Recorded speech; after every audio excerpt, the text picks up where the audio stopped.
Okay, so today we continue with our class Kitzur Shulchan Aruch. All right, and we start with Sefer Shmiras Haloshon. Okay, so it says, so the topic is peace in two worlds. Peace in two worlds. Sefer Machlot Hamidos, okay, 24 states. How dangerous is a strife? It can imperil one's very life. So strife meaning when people get involved, like in arguing with each other, especially like with strangers, maybe even in the house, doesn't matter. It can impel one's very life. It was a feud between the shepherds of Abraham and shepherds of Lot. Okay, we just read I don't know, a few months ago, right?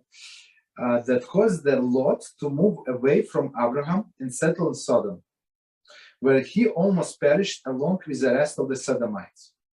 Okay, so we all know this story. So they were arguing because of what these shepherds of Lot were pasturing in some the sheep in somebody else's fields and stuff like that. So the shepherds of Abraham confronted that. They say it's not right. It's stealing 100%. They say anyway the whole land is going to belong to Abraham one day, right? It's HaShem promised Abraham, and Abraham has no descendants. So basically, our master is going to inherit everything. So I mean, we're good now.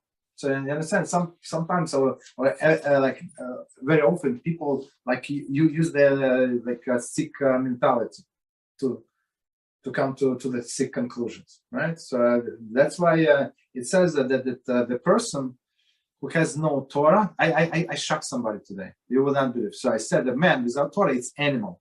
So and I compared to the squirrels. So this person was shocked. I said, how come? I said, what is the difference between squirrels and a person without Torah? What is the difference? The squirrels eats and it hides the food and then runs back and forth for entertainment. So I mean, yeah, they have entertainment. They run after each other, right? They have female, right? So they eat food, go to work. Exactly as a person. What is the difference between man and a squirrel? There is no difference unless he has Torah. Okay. So and then I sent the link to that person. Hopefully, he's going to watch something. All right. Rabbi. To be different from a squirrel. Yeah, go ahead. What's it called? So when one does not have access to a rabbi, right? And you, as we just said, right, a person, his Yetzer Hara affects his heshbon, right? So when do we know that one's reasoning? Let's say he can't, access a rabbi. When do we know when one's reasoning is, realistic, not by the Yetzer Hara, not by the Yetzer Hara's heshbon, but reasonable? I would say, okay, so the biggest mitzvah in this world is to learn Torah. So if whatever situation comes, you just go and learn Torah. So postpone. That's what the biggest secret. One of the biggest secrets of the Yetzer Hara, the way he works. He said he's postponing things. So he's not attacking you like frontal attack. Say no, you're not going to do it. You're not going to go to shul. So you decided I want to go to 6:15 minutes every day from now on, right? And he's not going to tell him not to go. I said, of course, it's an amazing idea. Why didn't you think before? Right, it's an amazing idea. The morning comes. It's like, come on, it's so early. Another 15 minutes, you can get there, Baruch Hu. Even Rabbi get there, Baruch Hu. What is the problem? What is the problem?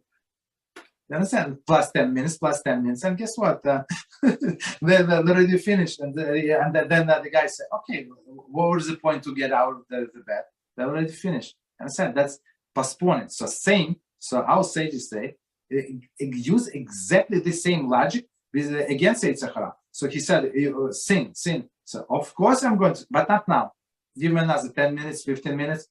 You procrastinate, and that's it. And then you move it away. So when you don't know what to do in some situation, guess what? Stop everything, learn Torah. This situation is going to stay there. Okay. Continue. I will say you stay in Derech Eretz Zuta, chapter 9. In home which there is a strife will ultimately be destroyed.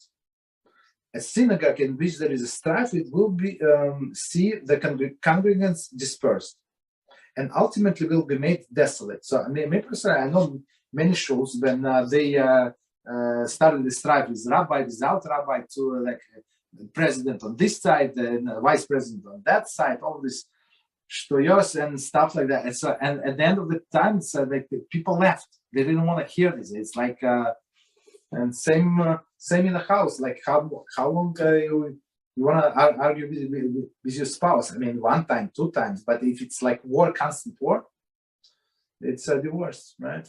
Continue. Two Torah scholars in a single city of two rabbinical courts in a single city who feud with one another, the end will be death. Meaning that the two courts, and one say one thing and another say another thing. So that's a big problem. Of course, I would add if two courts are following the same way, right? The same tradition. But if there is one Litvish court, one is Hasidic court, one is a Sephardic court, there is no problem. A Litvish person is not going to go to Sephardic because they follow, for example, different tradition, and this is not going to different courts. So there is no contradiction. It's not like they go against each other. Okay. Moreover, strifes between the rabbinical courts brings us destruction to the world. Not only the destruction to these people in the neighborhood, destruction to the world. There is a peace among the heavenly legions, as it is written, who builds his upper chambers in heavens. Right. So HaShem, he knows that everything they're in order. And his union is established upon the earth. It says in Amos 9:6. Okay. When his upper chambers built, so that's a question then. When his union is established on the earth, meaning when Jewish nation is united in peace. So basically, it's I think it's very important concept to explain. So as we know that people who do not learn, they say everything comes from heaven, right? It's half of the statement. It is true, but everything that comes from heaven that was originated here, our actions, they dictate what is going to happen in heaven. So whatever we do here, right? So it goes up to heaven, and the decree comes back to this world. Okay. Stop there. All right. So continue. We continue in Siman 21, right? And our topic is how one compensate for missed prayer. Okay. So just a summary for those who did not hear or do not remember what we said last time. So basically, if a person under circumstances that were beyond his control, that missed one prayer, for example, he missed Shacharis, for example, so he can do double prayer, double Shemoneh Mincha. He means Mincha, not circumstances beyond his control. He was busy. He has a flood in the basement. Whatever happened, right? So he can do double Shemoneh in Mariv prayer. That's what we said. And same, he missed Mariv. He can do double prayer in. Rabbi, which page? I'm sorry. Which page over there? I'm sorry. I'm on this book. I'm on Kitzur Shulchan Aruch. Okay, got it. Okay, got it. Yeah, I do. Yes, okay. Okay. So it's page 238 if you have this book, 238. Okay. So, all right. So that's what we said. So continue with CF number 5. And it says, we did the Rambam yesterday. I sent email, a text that we switched today. Somebody asked me. Okay. Compensation for missed prayer may only be made only at the time of the reciting the next prayer, but not, however, in the time that is not the time for the prayer. So before we continue, so basically we said that the proper time for compensatory prayer, whatever we missed, it's when the time for the next prayer arrives. That's the proper time. So if there is still time for this current prayer, so you cannot You cannot pray it like separately, just Shemoneh Esrei. It's not going to work. Rabbi, Yes. what's the halacha in regards to, let's say one does not know what time it is, and so it's very close, 40 minutes after Shkia, it's very close, and you don't know which one do you daven. So, all right. So let's understand what David is asking us. Okay. So we're talking about mincha. My understanding Shacharis is it's bigger issue. I mean, how do you know how many hours of the day? It's a little light, especially in the winter. It's hard to say. Okay, but let's talk. Let's answer your question. So the proper time to pray mincha is starting from 6.5 hours. So six hours. It's a halachic seasonal hours. So basically, we divide day on two parts, day and night. So from sunset until from sunrise until the sunset. Well, that's according to one opinion, there is one day. So we take how many minutes? Like we take this part, like how many minutes, and we divide it by 12. Right, meaning 12 hours. 12 hours day, 12 hours nights, and we get the seasonal proportional hour. So proportional hour could be like today. Like today, I didn't check, but I assume it's like 45 minutes. So halachic hour now is 45 minutes. In the summer, it could be 1 hour and 15 minutes, like 75 minutes. Okay, so it depends on the season. So now what David is asking about mincha. So the proper way the proper time to pray mincha, 6.5 hours, seasonal hours, from after the day starts and until the sunset. So that's according to every opinion, till the sunset. So there is one opinion, more lenient opinion. So they allow to pray mincha until the nightfall, until the 3 stars, right? So how do you know it's 3 stars or not 3 stars? It's hard to say. So it's 45 minutes or 30 minutes or 57 minutes. How do I would not know. Like me personally, I read many times that people in the olden days, they would go out and look at the skies, and even children knew how to see this medium-sized stars. I do not know. First, I mean, if somebody would show me, I would know, but I never checked for the stars, basically. So my answer: don't put yourself in that situation.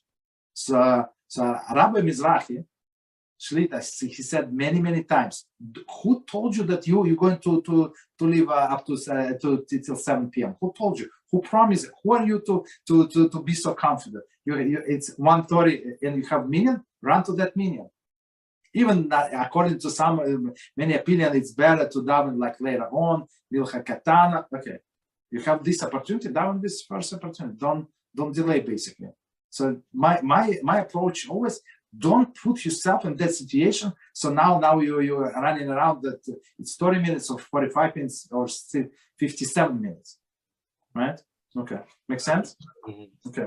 Just to qualify what you're saying, but this doesn't apply to the mincha before Shabbos. For that, you say do it later, right? Right before. No, yeah, because I say do it later because you cannot miss it, basically. So because you're going to the shul to the specific time, and that's it. So you're not going to miss it. How can you miss it? Understood. But yeah, okay. Continue. For example, if one waited long time after praying the prayer means Shemoneh Esrei, that he is presently obligated to recite. So he may no longer recite the compensatory Shemoneh Esrei to make up the prayer that he missed. For the rabbis did not enact the compensatory prayer to make up for the missed prayer at any time, other than the time when one is involved in a prayer. There is a present obligation. Okay, so let's finish reading, and I'm going to explain. For then, once he's involved in a prayer, his obligatory prayer, he may also make up the prayer that he missed. Okay, so I mean what they say, it's very interesting. They say, okay, so in many cases, so you're late, you could not get minyan. Okay, 1.5 million things. I agree. So now you start this mincha prayer very late. Like it's late, but if you start on time, We have this concept. If you start on time, you can continue. So, and it's like you finish after the nightfall. Everybody understand it's still mincha. Okay, that's all good, right? But in this case, you cannot start the compensatory prayer. It's too late. You only can start when it's time for original prayer, and the time for original prayer has passed. Make sense? Right. So let's say on Shkia, right? Let's say, I don't know, 15 minutes after Shkia, I accidentally daven the Ma'ariv before I did the Mincha, okay? Right? Meaning, not that I thought it was Ma'ariv, but I added, let's say, Morid Hageshin when we didn't say that yet, okay? So, in that case, do I still go say the Mincha or no? It's too late, no. How can you say Mincha? Look, when you say, it's page 238. So when we say it is when we pray Ma'ariv, it means that there is no mincha. How can you say, like, you contradict yourself?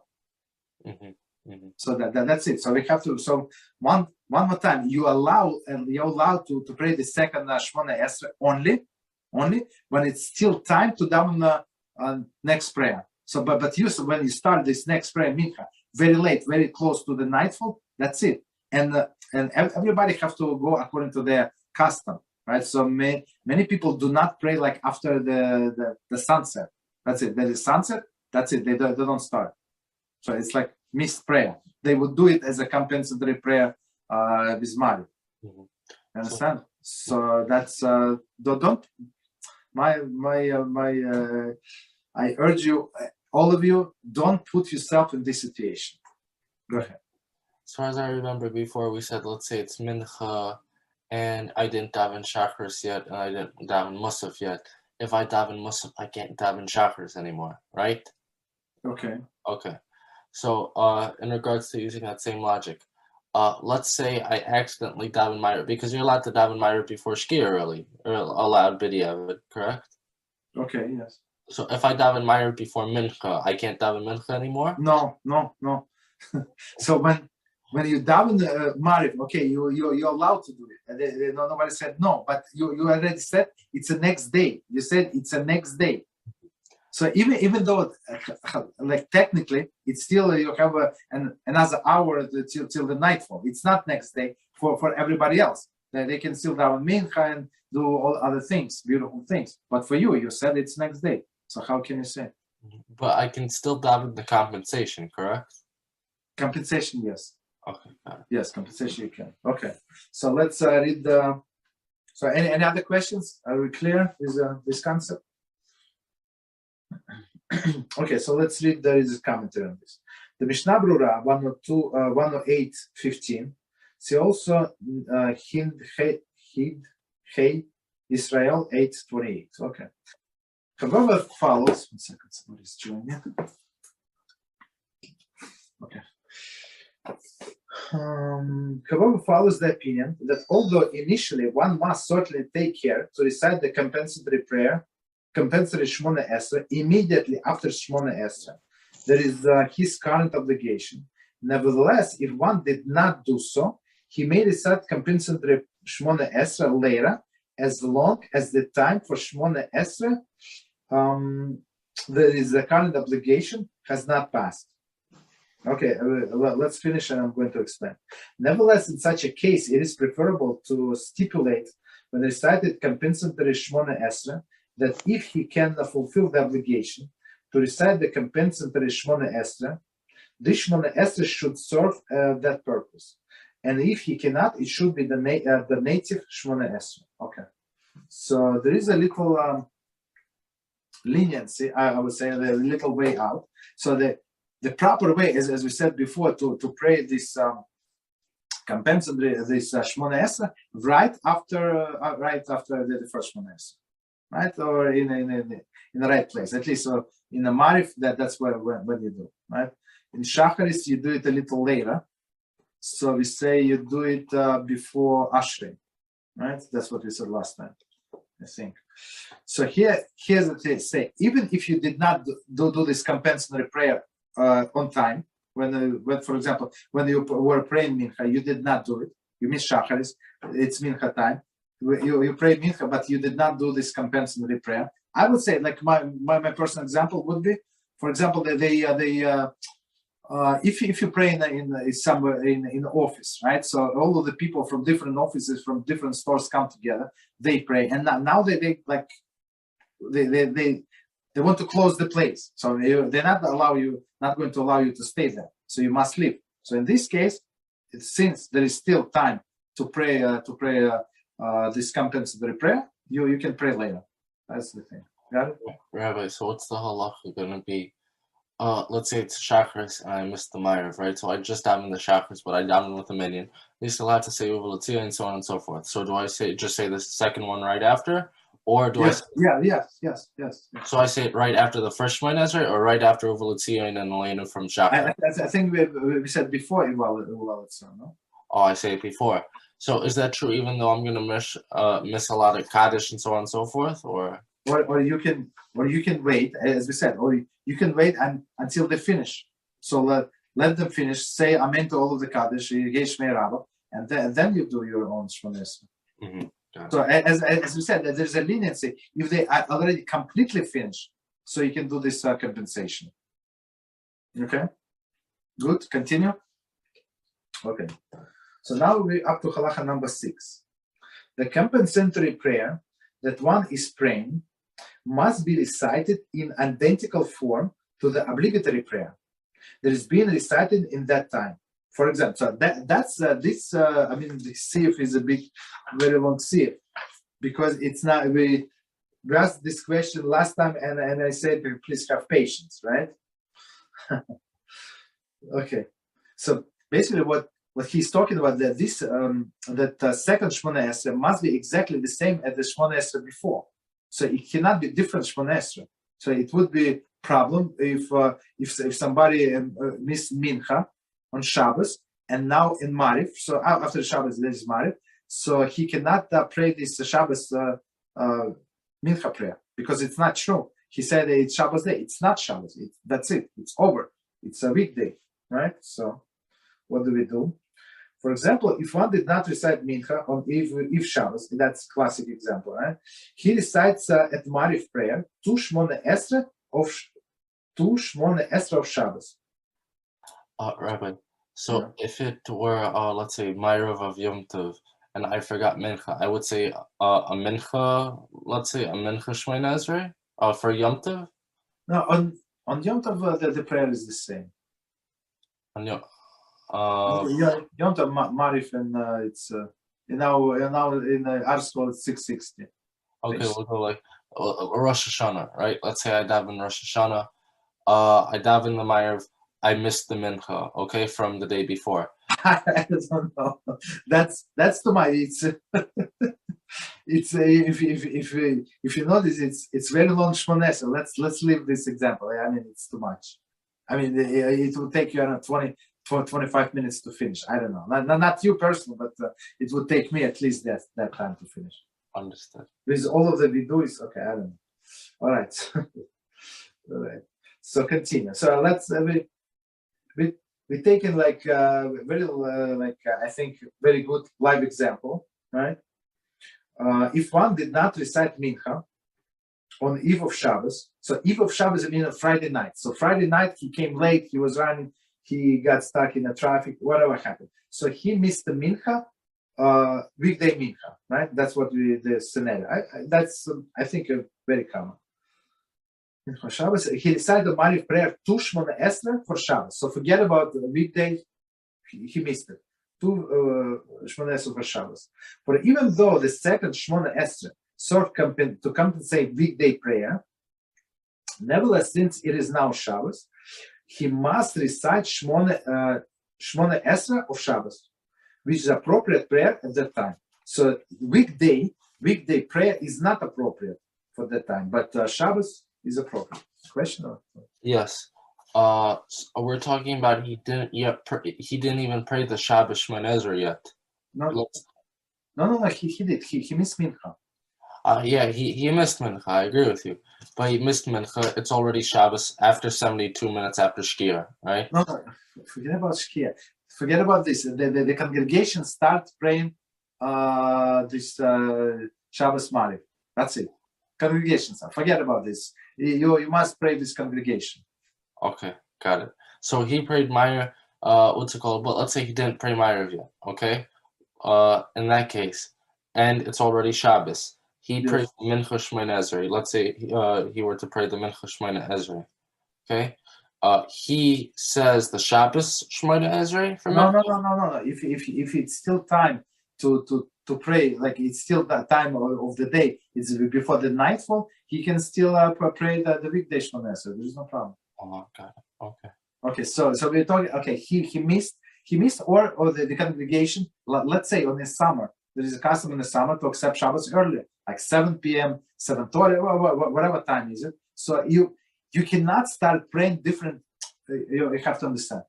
When they say pray with the minyan, it means that you pray exactly the same thing as the minyan does. So you cannot. They pray Marif and you pray this. It's not praying this congregation. So I mean that's not a smart person. Okay. So commentary on a weekday, a Shemoneh Esrei is 19 blessings, right? 3 introductory blessing, 13 supplicatory blessing, and 3 concluding blessing is recited.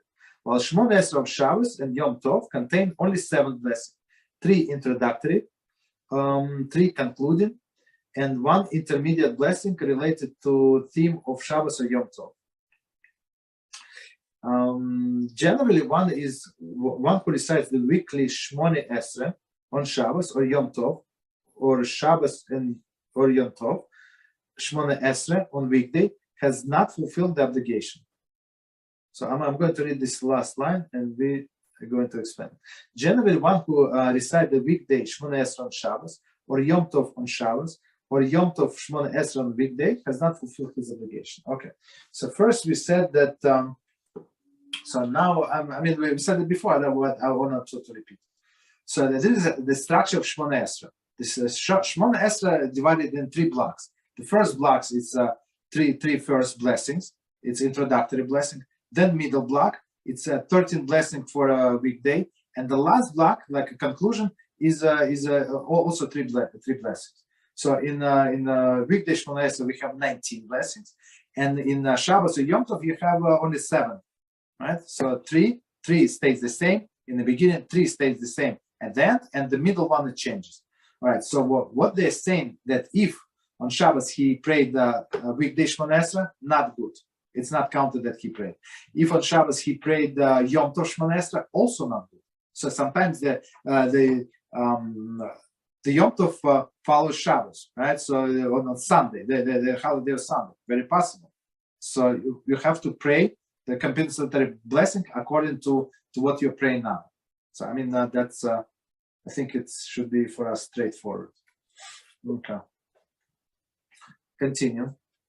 And if he did, in fact, recite weekday Shemoneh Esrei for the compensatory Shemoneh Esrei, he must go back and recite Shabbos Shemoneh Esrei. So he's very clear. So commentary. According to Mishnah Brura, in this case, one is not required to repeat Shemoneh Esrei. Okay. So basically, okay. So let's anyway. There are two opinions, but let's try to understand. So Kitzur says, if he recites Shemoneh Esrei, he must go back and recite correct one. So if it's Shabbos, right? So and he missed the Mincha, weekday Mincha. If he said the Shabbos for Mariv, right? Shabbos Shemoneh Esrei for Mariv, and he by mistake, forever, he did not know. He said the Shemoneh Esrei for a weekday, for a regular Shemoneh Esrei. So according to Kitzur, he must repeat, right? According to Mishnah Brura, gives a lenient psak. He said, do not repeat. So maybe I don't know why he said, but we can check there. Okay, so continue. Yes. So let's say, I don't know, because we're having a give due and rain for a blessing coming up, right? After Shabbos, I'm pretty sure. Say it again. Say it again. On December 4th, December 5th. Yeah, December 4th. Yeah. Exactly. So if I missed Mincha, okay, and I prayed Ma'ariv on that day when we start saying. I prayed Ma'ariv, said, and give dua and rain for a blessing, right? So as a compensation for the mincha, in the mincha I say and give dua and rain for a blessing? In the mincha, no, you don't. You start with Ma'ariv, right? I agree with you. I started with the Ma'ariv, but it's already that day. Like over here for Shabbos, we say I have to daven Shabbos. So in the second compensatory prayer, you also say that's it. They must be the same. That's what they're saying. It must be the same. I think that's what we said when we learned the subject. That's what I think. Okay. So continue. So next scenario. Similarly, on the eve of Rosh Chodesh, right? So if one did not recite the mincha on the day before Rosh Chodesh, he recites Ma'ariv Shemoneh Esrei twice. And he recites Yala v'Yovo on both of the obligatory Shemoneh Esrei and compensatory Shemoneh Esrei. So let's see the commentary, and we're going to explain. On Rosh Chodesh, Yala v'Yovo, supplication is inserted in a blessing of Recite, right? The temple service. If one forgot to recite the Shacharis or Mincha, Shemoneh Esrei, he must repeat it. If, however, it was not recited in Ma'ariv prayer, Shemoneh Esrei need not to be repeated. So let's explain this concept because it's very important to know. So the guy did not say Yala v'Yovo. Okay, no, from the beginning. So if today Shemoneh tonight is Rosh Chodesh. Tonight is Rosh Chodesh. So he did not pray Mincha, right? So he's going to pray this double Shemoneh Esrei on Shabbos, on Rosh Chodesh, right? Because at night starts Rosh Chodesh. So he prays double Shemoneh Esrei, exactly the same with Yala v'Yovo, which is inserted on Rosh Chodesh. Okay. But if he did not insert Rosh Chodesh, he has to go back and pray again. That's the halacha. But we're talking about only Mincha and Shacharis. There is exception. There is a leniency. If he did not say the Yala v'Yovo, this insertion for Rosh Chodesh on Ma'ariv, so we not require him to go back. That's an exception, if I remember correctly. The reason why, because court never declared Rosh Chodesh after the nightfall, basically. So I mean, maybe we knew there is a Rosh Chodesh, but it was never stipulated by the court. Only in the morning, during the daytime. That's why on Rosh Chodesh we don't force him to go back. Okay. So that's the scenario with Rosh Chodesh. Okay, continue.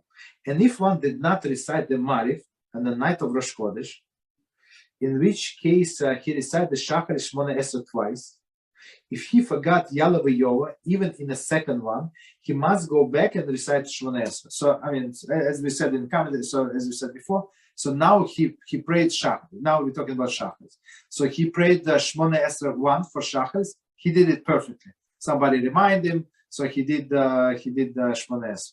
Now, when he gets to the second Shemoneh Esrei, the compensator, he forgot to say Yala v'Yovo, this insertion for Rosh Chodesh, so he must go back and recite second time. Even though in Ma'ariv, if he would miss on Ma'ariv, during the Ma'ariv, he would not need to do anything. But since it is Shacharis, he must do the compensatory prayer. Continue. Okay, continue. For although the second one is make up for nighttime Ma'ariv Shemoneh Esrei, and if one would forget Yala v'Yovo at that time, there is a Ma'ariv prayer on Rosh Chodesh, he would not need to repeat Shemoneh Esrei, as we said before. Right? So Ma'ariv is a separate thing. So if he missed Shemoneh Esrei, if he missed this Yala v'Yovo, he does not need to repeat Shemoneh Esrei. But since it is Shacharis, so he must. Nevertheless, now it is daytime, and therefore he is a subject of the laws governing one who forgot Yala v'Yovo in the daytime. So that's the halach. I don't know why. Okay. In the daytime, commentary 26, Mishnah Brura 108:26. However, disagrees, maintaining that since one who forgot Yala v'Yova in Marif prayer does not repeat the Shemoneh Esrei, the compensatory Shemoneh Esrei cannot be more stringent than the original obligation, and he is not required to repeat if he forgot Yala v'Yova. Okay, so I love Mishnah Brura. It's not like I don't like the Kitzur, but so Mishnah Brura says, okay, so Shulchan Aruch is very strict, right? This Kitzur Shulchan Aruch very strict. He said if you pray double Shemoneh Esrei on Shacharis, and in original one you say Yala v'Yova on the first Chodesh, second one compensatory for Marif, previous Marif, you did not, so you have to go back and then recite Shemoneh Esrei again with Yala v'Yova, which is, for me, makes perfect sense, right? But on another hand, we said if he is praying Marif, regular Marif, Marif for on Rosh Chodesh, and he missed Yala v'Yova, we don't require him to go back because of. Okay, go ahead. Well, let me finish. Let me finish. Okay, so now the Mishnah Brura comes with different explanation, right? He said no. How this compensation cannot be more strict than the original one, which makes sense, right? The original one, if he forgot to say Yala v'Yova, he does not have to go back. So why here we require him to go back, right? So Mishnah Brura said if he missed Yala v'Yova insertion for a Chodesh in a second Shemoneh Esrei, don't go back. Go ahead. No, go ahead. So according to the Kitzur, what's the halacha going to be? Let's say you don't know the halacha. Then one is supposed to dive in the Shemoneh Esrei of this Siman versus the Shemoneh Esrei of the compensation, okay? And so it's Shacharis, right? And he didn't say, and he did not say Yala v'Yova, okay? So is it a problem or no? Of course it's a problem. He has to go back. Yeah, that's a big problem. Oh, he has to go back. So it doesn't matter that it's because he didn't pray Shacharis and now it's Shacharis and so on and so forth, and that's why for the second one. I didn't get the question. Okay, so there are two situations, okay? There are two possibilities. The first possibility is why the Kitzur says this way, right? Is because Shacharis, okay? He davened the Shacharis Shemoneh Esrei. So now we agree it's Shacharis, Rosh Chodesh Shacharis. So you have to say Yala v'Yova from now on or repeat, okay? And so then it makes sense, okay, compensation, you have to say Yala v'Yova because we go by that day, right? That Zman. So, but the other situation... Okay, one second. So we're all on the same page. I want to just repeat what David said. It's actually halacha. So when you missed this Marif Shemoneh Esrei, right? So on during the Shacharis, you say two exact Shemoneh Esrei, exact Shemoneh Esrei. As always, it's halacha. One for Shacharis, one for Marif, and you must say Yala v'Yova in both of them. Okay, go ahead. Mm-hmm. Or maybe it's like where he said by mistake the Marif one first, right? Then he said the Shacharis one. That's the problem. We learned last time. In his mind, if he switched them around, he has to pray again. So he has to say 3 times. Yeah. Okay. It's like when in his mind, it's Shacharis. So as we said, it's exactly the same wording. Nothing changed, right? But in his mind, he has kavanah that this is this Shemoneh Esrei is for Marif, the first one, so it's not counted. You understand? That's a big problem. That's a big problem. Okay, so 26. Continue. Similarly, if one did not recite Mincha on Shabbos, he also recited the time of Marif prayer. Motzi Shabbos 2 weekday Shemoneh Esrei. So that's it. Forget about Shabbos. So now he recites 2 Shemoneh Esrei on Shabbos. However, there is the difference, right? Of course, I thought about it. However, there is a difference between the 2 prayers with regard to recital Ata Hanontam. You have grace us as follows. Okay, so on Shabbos, as we said before, the 4th blessing of the Shemoneh Esrei is about knowledge, right? We thank HaShem for give us knowledge, right? Brain, right? Basically. Right. You said on Shabbos? No. On weekday, it's after Shabbos. Yeah. Maybe if I said on Shabbos, I apologize. So on Mariv, after Shabbos, we have this in the fourth blessing. You have this what we call Havdalah, called Ata Hanantan, right? Which is translation. You have graced us. Okay, right? So basically, what Kitzur is going to say, the way I understand, that you have to recite it only once. So once you recited this Havdalah in your what is it? Mariv Shemoneh Esrei. In the next Shemoneh Esrei, you don't say the Havdalah. Okay, commentary 27. The sage is enacted that at the conclusion of Shabbos, Havdalah, literally differentiation, is to be recited in Shemoneh Esrei of Motzei Shabbos. Right? This is Ata Hanantanu prayer, as well as over the cup of wine. So there are two separate Havdalahs. It's not our topic, but since we're on it, I want to explain. So person has to do two Havdalahs. Man, I know I'm talking about that. One Havdalah is this wording in the Shemoneh Esrei. So, and in many cases, when we get to Havdalah, actually we covered Havdalah in Shabbos class. Okay, so first Havdalah he does in the Shemoneh Esrei, and you can rely on this Havdalah for many things, except eating and drinking. Right? For all other things, you can rely on this Havdalah Shemoneh Esrei. And then you have to say separate Havdalah with a candle, with a bisamim, with a wine or grape juice, whatever you do. Okay.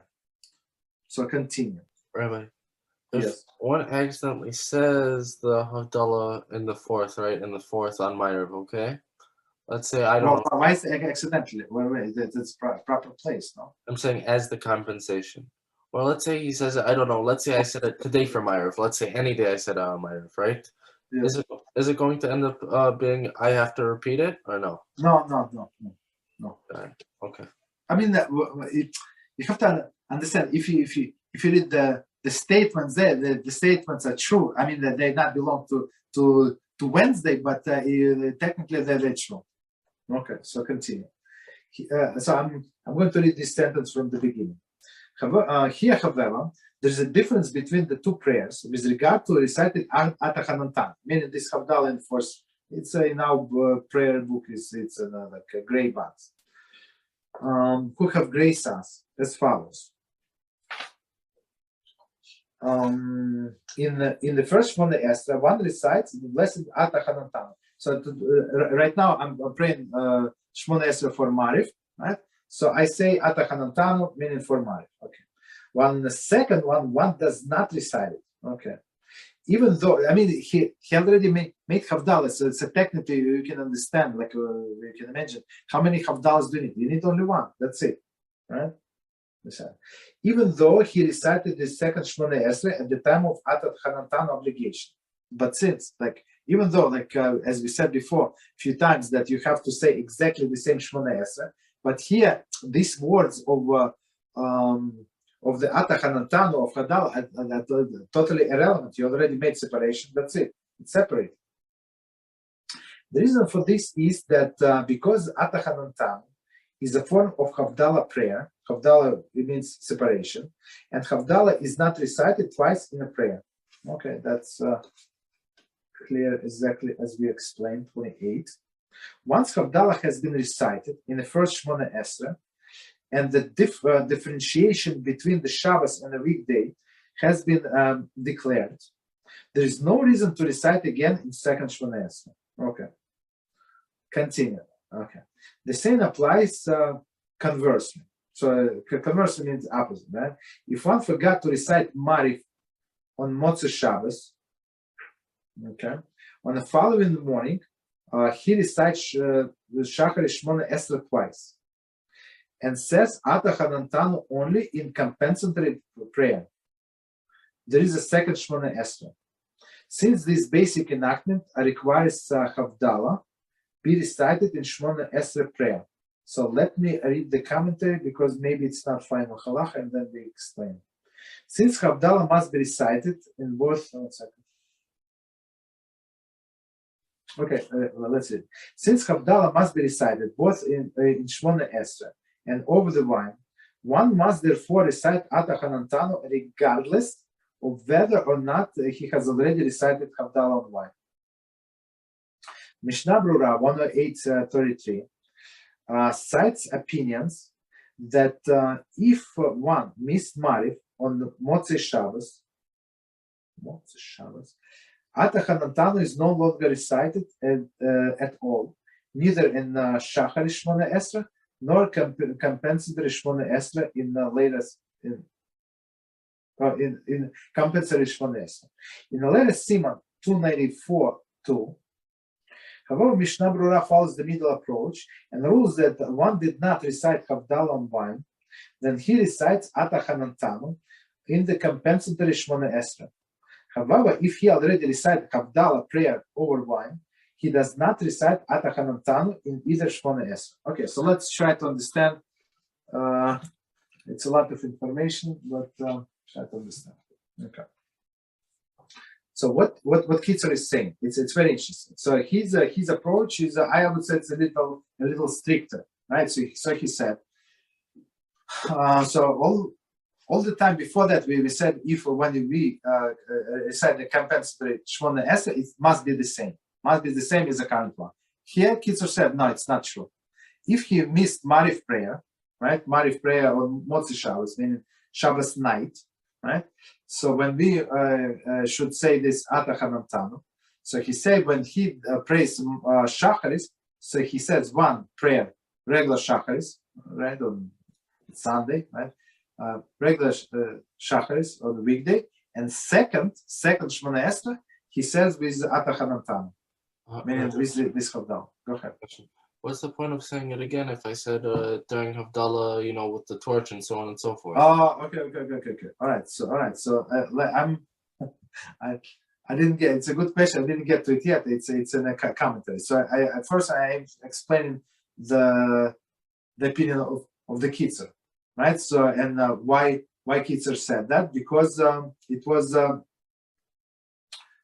you need to make Havdalah in two places, as our sages say, and as I also explained it before. You have to say in the Shemoneh Esrei and over the wine. And even though, so according to Kitzur logic, so he did after these prayers he did at home over the wine. They say it's not enough, so you still have to do during the repetition of during the Shemoneh Esrei compensatory. Okay. So but Mishnah Brura said it's a little different. Yeah, go ahead. What does the Kitzur say if I said Shemoneh Esrei but forgot Havdalah? Okay, so all right, so the Ata Hanantanu, right? So okay, yeah. So now David is asking the question. So let's try to understand the question. So I mean, it's very, very possible, and I'm sure that many people miss it, right? So you pray this Shemoneh Esrei on Motzei Shabbos, and you forgot this Ata Hanantanu, right? So in the shul that I go, everybody's quiet. In another shul that I used to go, everybody say 5 people minimum say very out loud, so to make sure that and sometimes it's a service to the public when you say few words like Yala v'yo. Oh no, I remember to say Yala v'yo. Or he said Ata Hanantanu, and these people always fast. They always fast. So for me it's a great service, for example, right? But in a shul that I go now, it's everybody quiet, everybody polite, cordial, all these good things, right? So if you mix it, it's very possible. So basically, if you want to do any melacha, right? You, like for example, you in the shul, you want to take your book home. For example, there is no Eruv, you cannot carry on Shabbos, right? There is no Eruv, or you want to drive home. Let's say somebody said that I want to give you a ride home, right? So for you, I mean, even though you pray the Shemoneh Esrei over the weekday, it's not 100% the weekday until you make this Havdalah separation. So you say Baruch HaMavdil ben Kodesh Lechol without HaShem's name, right? So you say that the Baruch HaMavdil, the blessed is the one who separated holy from what is it, mundane, or what is it? Mundane? Yeah, holy from mundane. That's it. So this part is actually the last paragraph from with the blessing, with Hashem's name, of course, is the last paragraph of Havdalah. So it's like pre-Havdalah compensation. So without this line, you cannot do any melacha. I mean, if you don't have any melacha, so if you have only you coat your I don't know, whatever you have there, so you can go home. There is no problem. But for me, for example, I don't wear gloves. There is a thing: don't wear gloves if there's no air, right? For men, women can, men cannot, right? So I need to wait until the Shabbos is over. So in order to go home in gloves, so I have to say this line if I forgot. So it's very, very practical. Okay, so let's try to finish this part. So Mishnah Brura says a little different.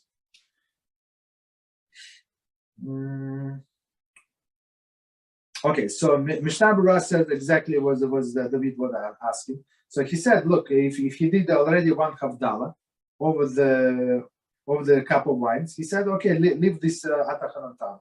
Okay, meaning do on Shacharis compensation and prayer, do exactly as you did as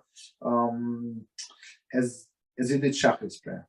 Okay, and then 1 second, and then Mishnah Brura goes like a middle of the road approach, meaning what, that if person for whatever reason he did not say this Havdalah or of the cup of wine, he forgot, he fell asleep, he didn't feel good, and there are million and a half reasons why he did not say. So in this case, he must say it. He must say it in a Shemoneh prayer in the morning as a compensatory prayer. Make sense? Yeah. Question.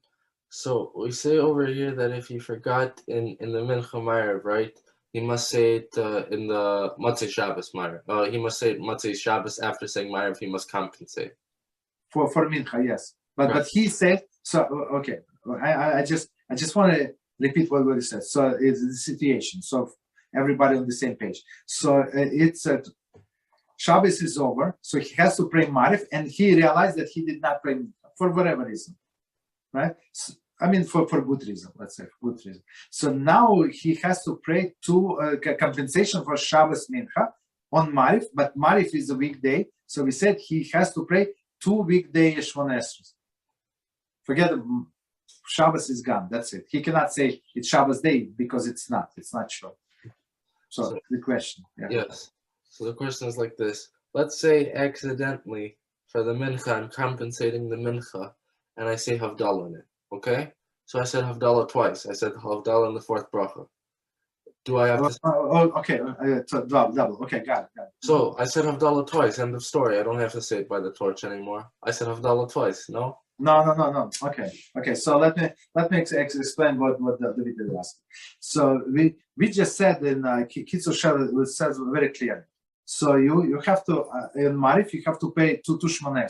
One is the original Shemoneh for Ma'ariv. You pray with the Atachanantanu, with this Havdalah in the 4th blessing in a great box. And he said in the second Shemoneh we do not say Atachanantanu.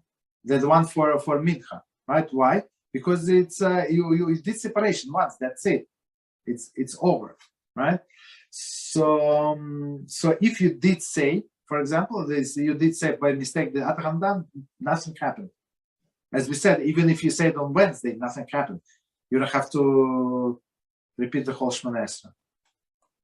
Got it? Clear? Okay, so I think there is no point to start next one because we're never going to finish. But do you have any questions, guys? So we can go to questions. Yes.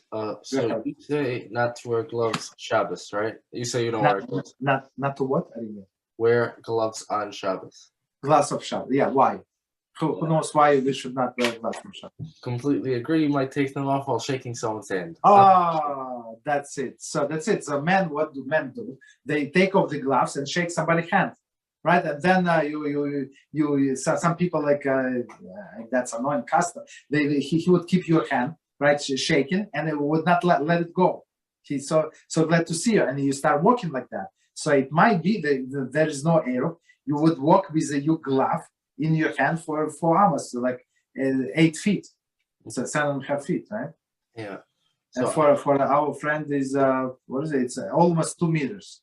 Like 1 meter and 90 centimeters. So that's 4 amos approximately. So you're not allowed to carry in the public domain 4 amos. So that's why women usually don't shake hands, and they are Muslims. Muslims do shake hands, but usually women don't have shake hands. So for them, there is no problem. There is no prohibition for women to wear gloves. So my question is like this: I'd agree with you if it was a derisa, but over here, unless you're on Ocean Parkway or something like that, it's not a derisa. You should be allowed to go leniently, keep your hands warm, on Shabbos maybe. I don't know. It's No. All of the caring, whatever we have caring is the Rabbanan, is rabbinical mitzvah, for sure, because we don't have true public domain. That's true. But we for all of the desecration of rabbinical mitzvah, there is different prohibition, right? Why? Because you violate whatever a rabbi said, and second, you violate what HaShem said. What HaShem said in His Torah, listen to your rabbis. So it's a biblical plus rabbinical. So people treat sometimes this rabbinical very leniently. It's not true. I agree with what you're saying. Then why do we say bichlal that we're sometimes allowed to go leniently with rabbinical compared to stringent biblical? Only when rabbis decide. So this rabbi, great rabbi, said, this is the law, this stringency, this and that. But in these circumstances, I allow you to go leniently, but not the regular way, with a shinui, with the back of your hand and stuff like that. Understood. Okay, so don't go against rabbis. But my personal approach. So if you want to go leniently, so rely on the Eruv. In Brooklyn, I know that where you live there is no Eruv, but in most of the cases there is Eruv. Just rely on it. That's it. So that's since many rabbis allowed to rely on people. So you rely on Eruv. That's it.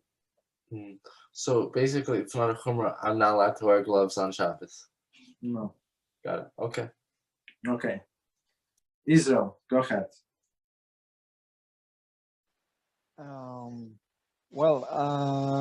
Havdalah candles.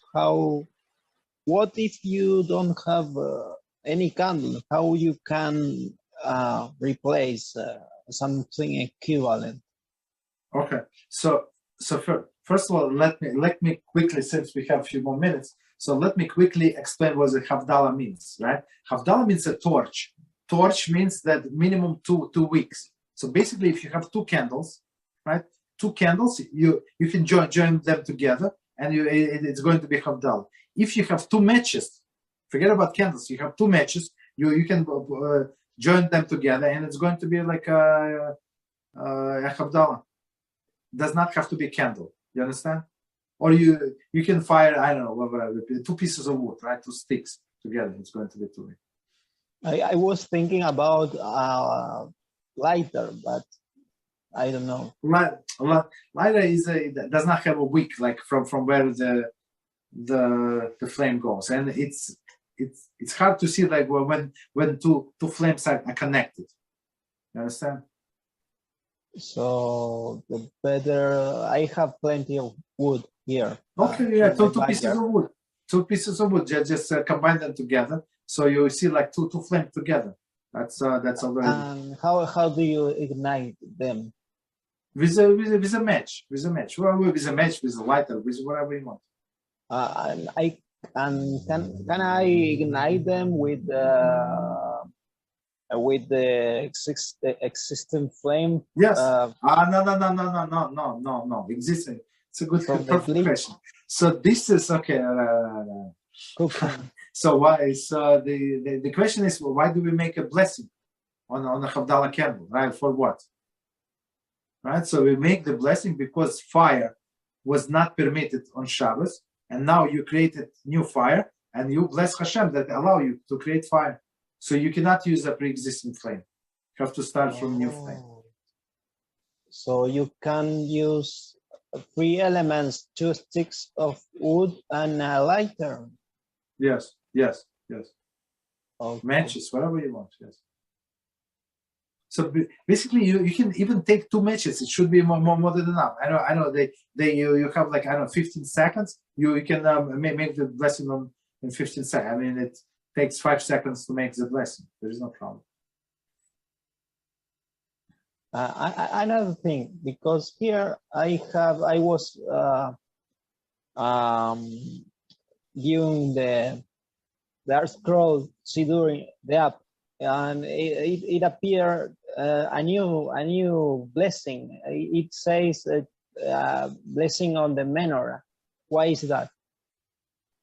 No. It's a different. So now so today is Channukah, right? Today is Channukah, holiday of Channukah. So on Channukah we say, for example, today we say two blessings, right? So we say blessing on candle lighting of the Channukah, and second on miracles that happened.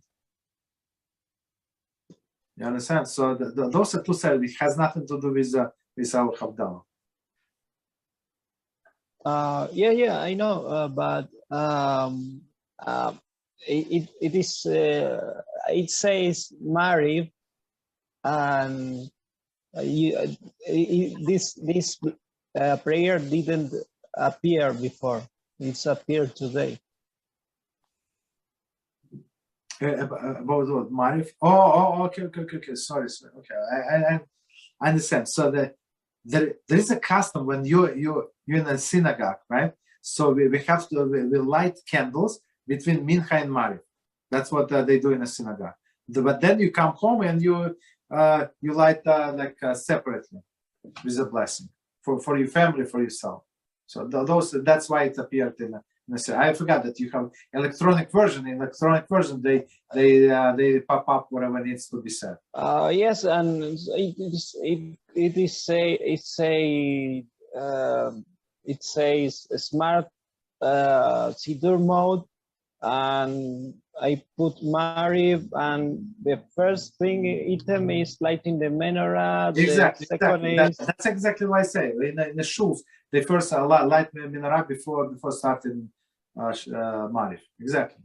And then it says Shema and its blessing, then Shemoneh Esrei, and exactly.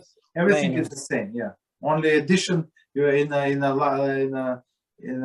last blessing. You the one before last you say the blessing on Channukah, like insertion of Channukah. And I have one last question. Okay, go ahead. How do you do the Havdalah candles in the synagogue? You put fire inside the synagogue? Yes, yeah. You light the candle. Everything? I mean everybody, or just one candle for everybody. One candle. The Hassan does it, or? Sometimes Chazan, somebody else want to do it. There is no problem. Usually, I have to tell you, no, it's not true. Usually, not married person should do it, because if you're married, you have to do it for your wife. There is a problem if you can repeat this second time. Maybe she would need to do it herself, and it says, I don't know, it's better not to do it. So, okay, any other questions? Any topic? No questions? Okay. No problem. So until tomorrow then, Beezrat HaShem, same time. We're going to do different topic. Thank you. Thank you very much. Thank you. Thank you. Until tomorrow. Thank you. Bye-bye.